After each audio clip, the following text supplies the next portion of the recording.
Olivier Hamon, biologiste et chercheur en sciences du vivant, alerte sur le piège de la performance dans lequel notre société s'épuise. Dans un monde de polycrise, développer sa robustesse est pour lui la seule solution viable et durable. Dans cette interview, il explore les voies possibles pour repenser nos modes d'action et nos priorités face à l'urgence écologique et sociale. Tu es bien sur la chaîne du Courant pour une écologie humaine et tu t'apprêtes à écouter un podcast qui souhaite régénérer ton espérance en donnant la parole à des acteurs qui bâtissent, dans leur cœur d'activité, un monde aimable. En espérant alors que toi aussi, tu voudras agir après avoir écouté ça. Bonjour Olivier Hamon, est-ce que vous voulez bien vous présenter ? Je suis Olivier Hamon, chercheur biologiste, je travaille sur le développement des plantes et je suis aussi directeur de l'Institut Michel qui s'intéresse à la relation de l'humanité à la nature. Vous avez également écrit un texte qui se nomme « Antidote au culte de la performance ». Pourquoi l'avoir écrit ? Pourquoi j'ai écrit ce texte Antidote au culte de la performance ? Alors ce texte, c'est un texte d'intervention. Le compromis entre performance et robustesse, en fait, il est très bien connu dans le monde de l'ingénierie, dans le monde de la systémique, de la cybernétique. Donc, on sait que quand on est très performant, on est très canalisé, et donc on est très fragile, donc on n'est pas robuste. Par exemple, quand on fait des avions de ligne, ils vont aller dans des turbulences, et en fait, ils volent à 50% de leur capacité, il y a 3 systèmes autopilotes, donc ils sont moins performants pour être plus robustes. Donc ça, c'est très bien connu dans plein de champs. Mais ça, c'est pas dans la culture commune, voilà, on peut le dire comme ça. Et donc, le texte que j'ai voulu écrire, c'est un texte d'intervention pour que ça rentre dans la culture commune. C'est pas très modeste, hein, à vrai dire, mais c'est pour que ça rentre dans la culture commune, et surtout parce qu'aujourd'hui, vu qu'on vit de la crise, des crises, la polycrise, la tentation, c'est d'augmenter les performances. Et donc là, si on fait ça, à court terme, ça marche. On va répondre à la petite crise qui arrive, mais on se fragilise pour la crise suivante. Donc c'est un peu contre-intuitif, mais quand on est dans le monde de la polycrise, il faut plutôt travailler sur sa robustesse et donc aller contre la performance. Et donc c'est l'objet de ce texte. L'autre raison, évidemment, c'est de réaliser qu'on est dans un monde en burn-out, le burn-out planétaire. L'épidémie de burn-out des humains, c'est que la partie émergée d'un burn-out beaucoup plus global, hein. Tout brûle. Enfin, c'est pas que les méga-feux, les méga-inondations et tout le reste, c'est vraiment tout qui casse, quoi. Nos systèmes sociaux, les systèmes économiques, les systèmes informatiques, c'est presque ceux-là qui sont les plus visibles, hein, les cassures, hein. Enfin, c'est CrowdStrike en 2024, c'est Amazon Web Services qui plante en octobre, et donc c'est des lits connectés qui restent à la verticale. Enfin, c'est vraiment incroyable le monde de la surperformance que ça produit, hein. Donc on est dans un moment délirant, hein, vraiment de la performance en roue libre qui crée du burn-out et dans ce monde-là, une injonction à la performance. Donc c'est quand même hallucinant de voir le décalage quand même entre l'injonction à la performance dans un monde qui brûle. Donc évidemment, faut inverser tout ça, quoi. Mais alors, qu'est-ce que la performance ? La performance, c'est la somme de l'efficacité et de l'efficience. Efficacité, atteindre son objectif. Efficience avec le moins de moyens possible. Et donc, quand on est performant, en fait, on est canalisé. Voilà, parce qu'on va être expert, on va être spécialisé, on va être très adapté et donc très peu adaptable. Alors, il y a plein de proverbes, hein, qui le disent. Par exemple, on ne met pas tous ses œufs dans le même panier. Voilà, typiquement, ça veut dire que c'est de la robustesse parce qu'on a diversifié. Donc, quand on est canalisé, on met tous ses œufs dans le même panier, hein. C'est le monde qui dépend de quelques logiciels informatiques, de terres rares qui sont seulement raffinées en Chine, de semi-conducteurs qui sont seulement fabriqués à Taïwan. Tout ça, c'est un monde extrêmement centralisé où on a mis tous ses œufs dans le même panier et donc évidemment, c'est très fragile. Il y a un autre proverbe comme ça, donc qui est plutôt un adage zen, qui dit celui qui a atteint son objectif a manqué tous les autres. Bah, c'est ça l'efficacité, hein. Quand on est efficace, on atteint son objectif et donc on manque tous les autres objectifs. Le monde de la performance, c'est ça, hein. C'est un monde très pauvre. Si on doit prendre une analogie, c'est l'autoroute. Parce que sur l'autoroute, on atteint très vite sa destination, mais on ne rencontre personne sur la route. Donc c'est un monde très triste en fait, parce que voilà, on arrive à destination plus vite, mais on n'a rencontré personne. La vie, c'est le chemin, hein, c'est pas la destination.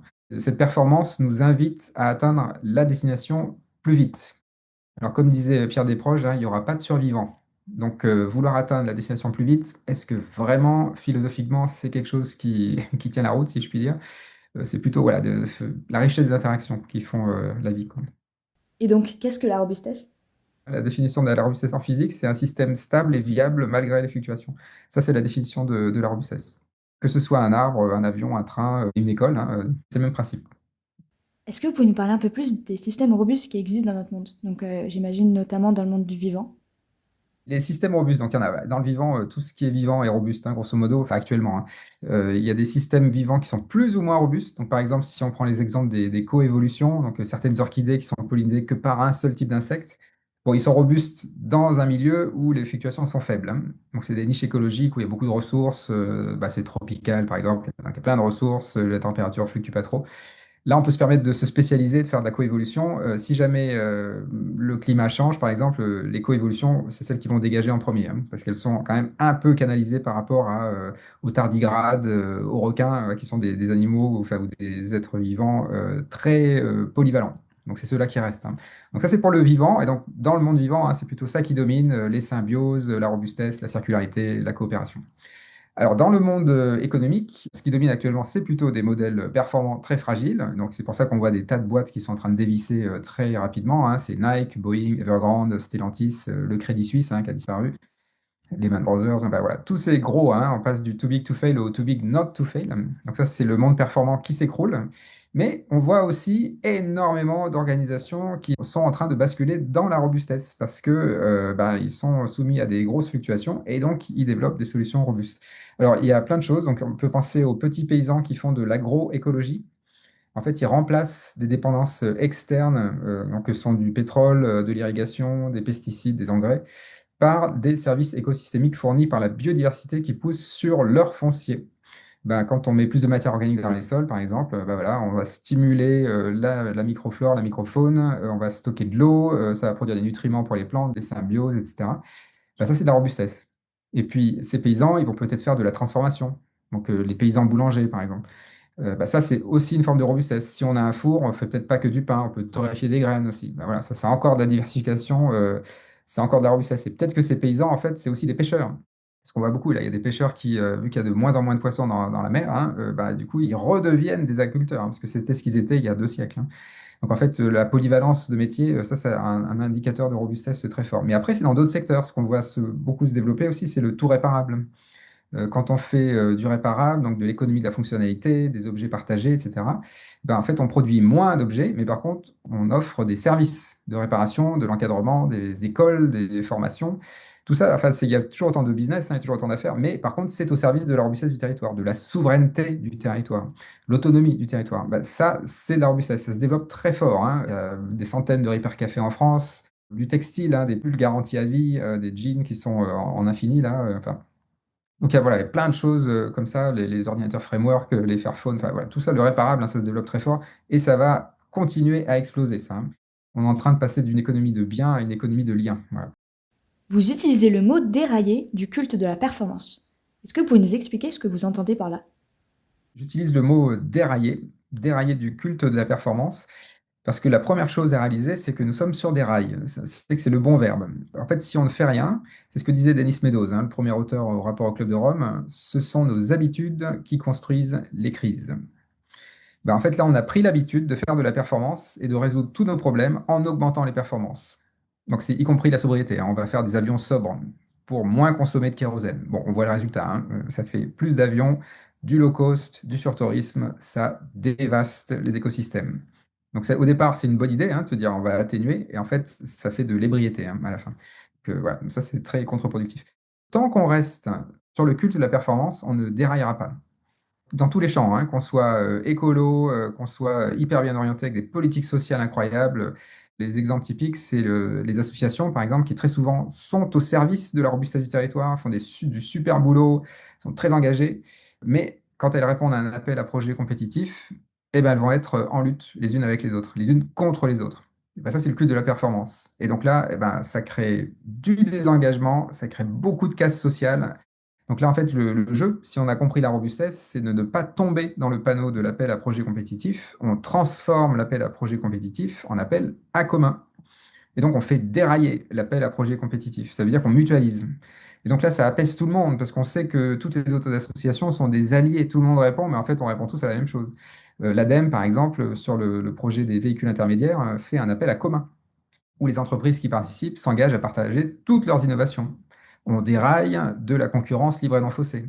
Évidemment, ça c'est un dogme du monde ancien de la performance, qui faisait l'hypothèse d'un monde stable et abondant en ressources. Évidemment que dans le monde robuste, on a compris que le monde était fluctuant, donc on coopère, et le moteur de l'innovation, ce ne sont pas les concurrents, c'est le monde fluctuant. Donc c'est beaucoup plus joyeux, beaucoup plus large, beaucoup plus enthousiasmant, quoi. Donc il faut bien dérailler. Et j'utilise aussi le mot culte, culte de la performance, parce que la performance, en fait, c'est utile. C'est quand un pompier, on est bien content qu'il soit performant. En fait, la performance, c'est pratique, enfin, c'est utile et c'est nécessaire quand c'est court. Le pompier, il passe 20 minutes dans l'incendie, et après, il se repose. En fait, tous les moments de performance qui sont pertinents, ce sont des moments courts. Le problème, là, c'est qu'on est dans une culture de la performance qui fait qu'on veut être performant tout le temps. D'où le burn-out, hein, évidemment, hein, parce que ça ne tient pas dans la durée. Et donc, le culte, ça veut dire que, en fait, quand on voit le mot performance écrit quelque part, c'est toujours positif. C'est que la performance, qu'elle soit pédagogique, sociale, écologique, hein, performance énergétique, c'est toujours positif. On pense que c'est toujours positif. Alors qu'en fait, on est en train d'épuiser les ressources. Plus on fait de la performance, plus on épuise les ressources. Donc encore une fois, hein, ce n'est pas pour exclure la performance, c'est pour la canaliser. Il faut la laisser dans son petit coin. En cas d'urgence, voilà, en cas de crise, on autorise la performance. Tout le reste du temps, on prend soin de la robustesse, du territoire, de sa robustesse personnelle, hein, sa santé évidemment. Tout ça, c'est de la robustesse.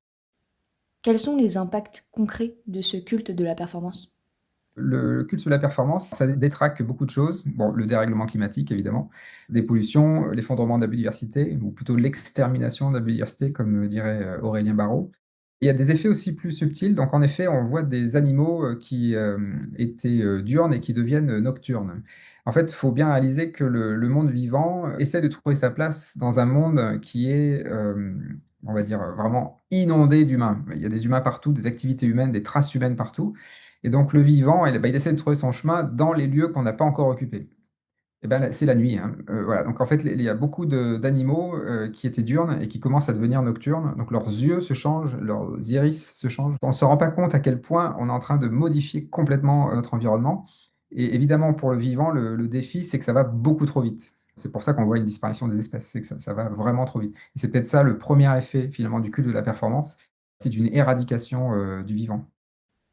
J'aimerais maintenant qu'on traite de la question démographique et de notamment votre avis sur la question. Évidemment, la question démographique, est clé là-dedans. Bah, si on était un peu rat des pâquerettes, hein, on pourrait se dire, bon, bah, il suffit juste de diviser la population humaine par un facteur 10 et donc on aura moins d'impact et on va résoudre le problème. Alors, il faut bien réaliser que c'est pas aussi simple que ça, évidemment. Un humain qui naît sur Terre en 2025 a beaucoup plus d'impact qu'un humain qui naissait en 1950, mais vraiment beaucoup plus. Alors, ça veut dire en fait que la démographie est un facteur, mais ce n'est pas le facteur dominant. En fait, c'est une question d'éducation. Si on produit moins et qu'on partage plus, on peut être aussi nombreux, mais on aura beaucoup, beaucoup moins d'impact. Par exemple, quand on passe de la voiture thermique à la voiture électrique, en fait, on continue à faire plein d'impacts. Voilà, on n'a rien changé. Par contre, si on passe de la voiture individuelle à la voiture partagée, ben là, une voiture hein, qui passe 95% de son temps sur un parking, ben, quand on partage ces voitures, là, on a évidemment beaucoup moins d'impact. Donc, une fois qu'on a pensé ça, bah, c'est ce que dit Gabriel Alpern, hein, la philosophe de l'hybridation. Quand on pense ces logements ou ces habitats comme des habitats multifonctionnels, donc qui sont hybridés, donc c'est des écoles maternelles qui sont aussi des salles de spectacle, qui sont aussi une brasserie. Enfin, bah, là, en fait, on commence à faire du lien social, en ayant moins d'impact écologique. Et donc, la démographie devient secondaire. Alors, il y a aussi un autre point à dire sur la démographie, c'est que pour des raisons économiques, la population mondiale va baisser. Donc, c'est-à-dire qu'on n'a même pas besoin d'attendre des famines ou des épidémies. La population mondiale va diminuer. C'est ce qui se passe en Chine depuis 2022. L'Europe, ça baisse depuis des années. Le Japon, la Corée du Sud, ça baisse depuis encore plus longtemps. Donc il y a juste l'Inde qui est encore en augmentation, mais elle va atteindre son pic vers 2030. Il restera quelques pays africains qui vont passer leur pic démographique vers 2040. Donc ça veut dire qu'à partir de 2050, hein, la plupart des démographes pensent que la population mondiale va baisser structurellement. Ça, c'est jamais arrivé en 315 000 ans d'Homo sapiens. Donc il faut se rendre compte à quel point on vit un moment exceptionnel. Si on commence à dire il faut réduire le nombre d'humains, bah, c'est encore de la performance. Ça c'est de l'extrémisme. Il y a deux notions que vous faites résonner avec celle de robustesse et que vous différenciez ensemble, c'est donc celle de vulnérabilité et de fragilité. Est-ce que vous pouvez nous expliquer cette différence? Alors, la fragilité, c'est pour les objets qui se cassent. Donc, c'est irréversible. La vulnérabilité, c'est pour les êtres vivants qui se soignent. Donc, c'est réversible. Donc l'autre face de la robustesse, c'est la vulnérabilité. En fait, quand on est fragile, l'objectif, c'est de devenir vulnérable. Donc en fait, ça existe, hein. On peut être un être humain et être fragile. Un SDF dans la rue qui a un risque de vie ou de mort l'été ou l'hiver, ouais, il est fragile, très clairement. Donc il faut plutôt le passer en condition de vulnérabilité. Et après, bah, en fait, tous les humains sont vulnérables, hein. Là, on a une sorte d'égalité sur la vulnérabilité. Après, il y a différents degrés de vulnérabilité, évidemment, mais une fois qu'on est vulnérable, bah, c'est bon. On sait que ça peut être réversible, qu'on peut se soigner, qu'on aura des alliances, de l'aide, quoi. En fait, ce que je dois dire par là, c'est que dans le monde de la performance, on veut être invulnérable. Alors, c'est encore autre chose. L'invulnérabilité, eh ben, c'est quand on contrôle tellement, c'est le bunker, hein, pour le dire rapidement. L'invulnérabilité, c'est le bunker, c'est le sarcophage, c'est Iron Man, quoi, voilà, qui est un sarcophage volant. Alors, le seul moment où on est invulnérable, c'est quand on est mort. Et d'ailleurs, tous les ultra performants qui ont des projets d'ultra contrôle ont tous des projets de mort. Aller sur Mars, faire des bunkers. Sam Altman, il veut que son cerveau soit dans une machine, hein, qui est une machine froide, morte. Donc en fait, les ultra performants ont des projets de mort. Ça marche encore là, hein, un peu, enfin, médiatiquement, voilà, c'est attractif parce que c'est un petit côté science-fiction, voilà, mais ça va pas durer très longtemps, hein, la pulsion de mort, là, hein. Donc c'est voilà, la robustesse, c'est plutôt la pulsion de vie. Donc vivre, c'est faire chanter ses vulnérabilités. Et alors, est-ce qu'on peut développer sa robustesse? Et si oui, comment le faire? À l'échelle individuelle, on peut développer sa robustesse. Il faut juste comprendre que sa robustesse, c'est sa santé personnelle, son écologie intime. Donc ça peut passer par l'alimentation, par du yoga, par de l'exercice physique, par du lien social avec d'autres. Donc tout ça, c'est de la robustesse. On peut aussi, dans des pratiques, quand je fais une conférence, par exemple, si je suis à fond dans le contrôle, que j'ai toutes mes diapos bien rangées, etc., bah, ça va être très fragile et ça va être très flippant. Si au contraire, c'est plus de l'impro, et on se dit, bah là, bah, je vais rebondir avec ce qui vient, les erreurs, ça va plutôt me donner des idées. Bah là, c'est plutôt une stratégie de robustesse. Mais c'est une posture. C'est se dire, je ne vais pas chercher à faire le talk parfait, le séminaire parfait. Je vais plutôt essayer de profiter du moment et je vais certainement pas tout dire, je vais peut-être en oublier. Mais par contre, bah, le jour J, bah, c'est beaucoup plus vivant parce que, évidemment, c'est spontané. Donc, en fait, c'est assez relax, quoi, de prendre une bonne distance avec la perfection. Ça, voilà, ça c'est de la robustesse au jour le jour. Notre robustesse, donc là je suis resté sur la robustesse individuelle, personnelle, mais c'est pas suffisant, hein. La robustesse, il faut que ce soit en interne et en externe. Donc en fait, on est robuste individuellement que si on est au service de la robustesse de son territoire. En fait, il faut bien savoir que s'il y a des fluctuations, on aura besoin de ces autres agents de robustesse pour participer à notre robustesse. Et donc évidemment, le soin au milieu naturel, c'est essentiel pour sa robustesse personnelle. En fait, si on est très robuste individuellement, mais qu'on nos activités dévastent les écosystèmes, eh ben, on ne sera pas robuste, parce qu'on aura dévasté notre milieu, quoi. Donc ça, c'est vrai pour une entreprise, pour une association, hein, c'est pour n'importe quelle structure. Si on prend soin de sa robustesse, mais qu'on ne prend pas soin de la robustesse des autres, les humains comme les non-humains, ça marche pas. Et inversement, hein, si on ne fait que prendre soin de la robustesse des autres, des humains et des non-humains, mais qu'on ne prend pas soin de sa robustesse personnelle, ça marchera pas non plus, parce qu'on va faire un burn-out. Donc c'est vraiment un équilibre en interne et externe. En fait, c'est multi-échelle, c'est un peu des poupées russes, quoi. Et donc le maillon faible dans tout ce champ-là, à toutes les échelles, le maillon faible, c'est le maillon performant. S'il y a un élément qui est très performant, c'est celui-là qui va craquer. Et donc, par exemple, si on prend une vue un peu globale de notre monde actuel, le maillon faible actuellement, c'est le maillon social. C'est celui-là qui est le plus faible. C'est que le maillon écologique, en fait, il est très robuste. La planète survivra à nos délires humains, hein. Si nous, on disparaît, les humains, la biodiversité continuera. Donc, elle est robuste, hein. Il n'y a aucun problème, elle survivra, hein. Là, on a un conflit d'intérêts. C'est-à-dire que ce qui est le maillon faible, c'est le maillon social. Le maillon social, c'est le maillon relationnel. Donc, ça veut dire que dans le monde de la performance, on a surtout appris à être individualiste. Les citoyens sont réduits à des consommateurs.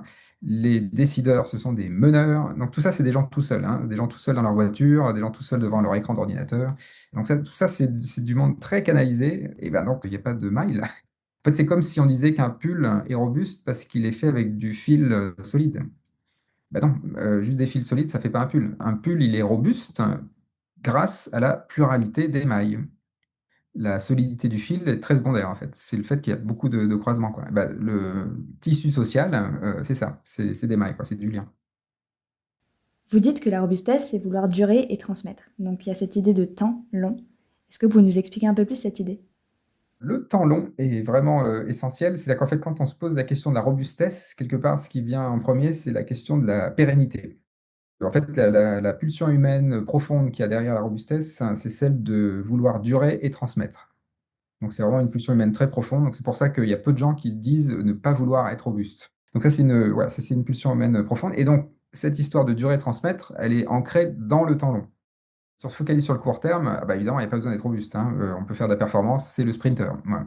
C'est le pompier dans l'incendie, c'est de la performance. Donc là, on veut résoudre le problème le plus rapidement possible, le plus efficacement possible, avec le moins de ressources possible. Donc voilà, c'est du court terme. Donc ça, c'est la valeur du court terme. C'est de mettre une date de péremption à la performance. Le problème dans la culture de la performance, c'est qu'on ne met plus de date de péremption. Et donc le court terme devient du court-termisme permanent. Et donc ça, c'est pas du tout du long terme, c'est de l'accélération. Alors, Knut Rosa en parlerait mieux que moi, mais ce monde en accélération, bah, c'est un monde qui met l'accent sur la performance et qui met du coup l'accent sur le court terme. Alors, dans le monde fluctuant, ce qu'on a compris, c'est que le long terme venait au présent. Donc, par exemple, en 2021, le Canada se prend un dôme de chaleur, 50 degrés l'été au lieu de 35, plus 15, d'un seul coup.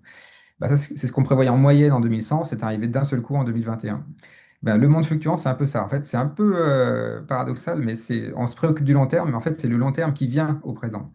Et donc, si le long terme vient au présent, on doit ajuster nos systèmes sociaux, économiques, écologiques à ce niveau de fluctuation, d'ores et déjà, avant que la fluctuation vienne. Donc, on allonge, on augmente les bornes, quoi. Est-ce que vous pouvez maintenant nous expliquer quelle est votre vision de la gestion des risques? Et même nous expliquer qu'est-ce que vous proposez face à ça? Dans le monde performant, on fait de la gestion des risques. Donc, on slalome entre les risques. Donc, ça, c'est très arrogant parce que ça veut dire qu'on est capable de dire quels sont les risques. En fait, c'est très prétentieux, quoi. Ça veut dire que le monde est prévisible, hein. Bon, voilà, on rentre dans un monde fluctuant, imprévisible, incertain. Donc, il faut plus du tout faire de la gestion des risques. En fait, ça ne sert à rien, ça. Un jour, il y aura un risque qu'on n'a pas vu venir et donc on va se planter. Donc, on ne peut pas se slalomer si on ne sait pas ce qui vient. Donc, il ne faut pas faire de la gestion des risques, il faut réenchanter les risques. Donc, ça veut dire construire ces modèles sociaux, économiques, sur les fluctuations. Bah, c'est là où il y a un changement, une révolution culturelle très profonde, parce qu'en fait, on ne fait plus de plans sur la comète, si je puis dire, en se disant que l'année prochaine, on va monter de temps avec des indicateurs de performance, enfin, en faisant des plans pluriannuels. Tout ça, ça saute, hein, parce qu'évidemment, dans un monde fluctuant, on sait très bien que bah, notre seule certitude, c'est le maintien et l'amplification de l'incertitude. Donc, une fois qu'on a compris ça et qu'on le prend au sérieux, bah, dans ces cas-là, on va plutôt faire du réenchantement de risque. Donc, ça veut dire qu'on va prendre beaucoup de marge de manœuvre et qu'on va vivre avec les fluctuations. Donc, un exemple très concret, ça c'est ce que dit TELED, l'agence TELED là, de Loïc Perrochon et Arnaud Créteau. Une question qu'on peut se poser, c'est comment fait-on pour stocker l'énergie? Alors, dans le monde de la performance, on va sortir les batteries au lithium, les réservoirs d'eau, enfin, on va trouver des tas de solutions pour stocker de l'énergie. Alors ça, c'est encore l'idéologie du monde stable, hein, parce qu'évidemment que le lithium, on n'en aura peut-être pas tout le temps, qu'il peut y avoir des incendies, etc., enfin, des méga inondations. Donc tout ça, en fait, c'est pas du tout adapté. Alors une autre façon de faire, c'est de se dire qu'on va stocker l'énergie dans le produit final. Donc, par exemple, quand est-ce qu'on a accès à de l'énergie gratuite en France? Bah, c'est simple, c'est en juillet et août, entre midi et 2. Entre midi et 2, l'électricité est à coût négatif. Parce qu'il y a tellement de panneaux solaires et il y a tellement de soleil qu'on produit trop d'énergie. Et donc, quand on vit avec les fluctuations, on va utiliser ce temps d'énergie gratuite pour fabriquer des tas de choses. Alors, des objets robustes, hein, réparables, bien sûr, enfin, il faut bien tout aligner. Et puis en hiver, en novembre, par exemple, bah, c'est pas le moment de construire des trucs parce que là, l'énergie coûte très cher parce que l'énergie, bah, il y en a pas, il y a pas beaucoup de soleil et en plus, toute l'énergie qu'on a, on l'utilise pour le chauffage. Enfin, une grosse partie. Donc, il faut certainement pas utiliser l'énergie à ce moment-là. Donc, ce qu'on fait, bah, c'est que si on vit avec les fluctuations, en juillet-août, on est des fabricants d'objets. En novembre, eh ben, on les vend, on les emballe, enfin, on fait d'autres choses, quoi. Mais on n'a pas le même métier. Et donc, ça veut dire qu'on est polyvalent. On change de métier au cours de l'année, mais on vit avec les saisons. Bah, c'est fou, hein, c'est du bon sens paysan, hein, finalement, hein, c'est on vit avec les fluctuations. Bah, ça, c'est la culture de la variabilité. Est-ce qu'il y a un autre point qu'on n'a pas encore traité et que vous aimeriez aborder? Un petit truc à ajouter, c'est sur la santé mentale. Là, on vit donc le moment du burn-out, mais qui a des sérieuses conséquences, notamment auprès de la jeunesse. Le burn-out, hein, avant, c'était quand on avait 50, 60 ans, en fin de carrière, on se disait, ouais, qu'est-ce que j'ai fait de... Finalement, voilà, est-ce que je peux pas passer à côté de ma vie? Donc, voilà, burn-out. Bon, maintenant, le burn-out, c'est passé à 40 ans, la fameuse crise de la quarantaine. Puis après, maintenant, c'est 25 ans. Donc, c'est des jeunes qui se mettent à fond et au bout de 2 ans, bah, ils se crament. Et puis maintenant, on voit des burn-out au lycée. Donc en fait, il y a vraiment eu une dégradation du burn-out, ça n'a pas arrêté de descendre. Et donc là, on a un cas vraiment très sérieux de santé publique, avec des suicides maintenant pour des enfants qui ont 6 ans. Il faut quand même se rendre compte dans quel monde on est, hein. Bon, et ça, c'est juste en France, hein. Un suicide de paysan tous les jours, un suicide de soignant tous les 20 jours. Donc il y a vraiment un énorme sujet de santé mentale. Le truc, c'est que si on reste dans le culte de la performance et qu'on dit, alors, vous allez rentrer dans un monde très fluctuant, donc il faut faire des efforts, bon, bah là, tout le monde va démissionner, tout le monde va déserter, hein, dans tous les sens, hein. Enfin, je veux dire, un suicide, on peut considérer que c'est une désertion aussi. Donc, en fait, c'est là où il faut changer le discours. Alors, le monde fluctuant, oui, il est là, et ça va amplifier, mais par contre, c'est l'occasion de tout changer, de revoir tous nos modèles. Et ben ça, c'est très engageant parce que le modèle de la robustesse, c'est le monde des liens, hein. On passe de l'abondance des biens à l'abondance des liens. On passe de l'abondance matérielle à l'abondance des interactions. Beaucoup plus de liens sociaux, beaucoup plus de projets intéressants. Les délais, ce sont plus les délais les plus courts, ce sont les délais les plus fiables. Donc ça apaise les fournisseurs, les clients, les collaborateurs. Beaucoup plus joyeux. Et ben ça, c'est de la santé mentale au sens premier du terme. La pathogénicité de la société, c'est le culte de la performance. Donc une fois qu'on a fait dérailler ce culte et qu'on construit des systèmes robustes, et ben là, on se sent en sécurité. Parce que la viabilité du territoire, on la voit. Et la sécurité devient de la sérénité. Et donc ça apaise, y compris la santé mentale. Et donc ce discours-là, là, qui est quand même assez simple, hein, il faut le partager massivement auprès de la jeunesse. C'est une question de santé publique, c'est pas seulement parce que c'est le monde qu'on va habiter plus tard, et donc c'est une question d'éducation au monde fluctuant qui vient, mais c'est une question de santé mentale, parce que sinon, on va se retrouver avec une épidémie majeure de dépression chez les jeunes, enfin ce qui est déjà le cas, mais qui va en plus s'amplifier. Donc c'est le moment de changer les discours, quoi. Surtout parce que c'est plus joyeux en plus. Voilà, et bien c'est la fin. Donc s'il y a un dernier message que vous aimeriez transmettre, c'est maintenant.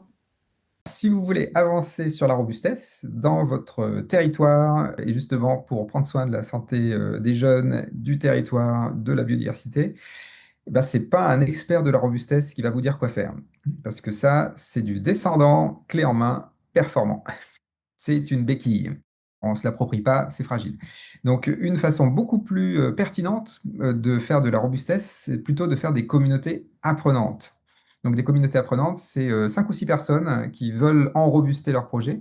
Et plutôt qu'elles le fassent toutes seules dans leur coin, eh ben, elles se mettent ensemble et elles vont partager sur la notion, les freins, les angles morts, qu'est-ce qu'on peut faire. Et donc là, il se trouve qu'il y a un site, larobustesse.org, avec des outils en libre accès. Ça a été créé par Gatien Bataille et Laurent Marceau. Mais en fait, rien ne vous empêche de faire une communauté sans le dire. Mais par contre, y aller, quoi. C'est comme ça qu'on transforme les territoires. Donc, ce serait mon conseil de créer votre communauté robustesse, communauté apprenante robustesse.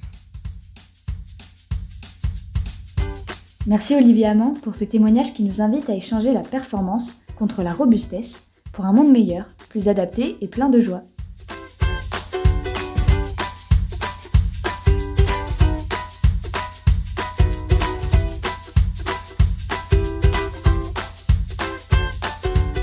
Auditeur, quant à toi, nous te remercions de ton écoute.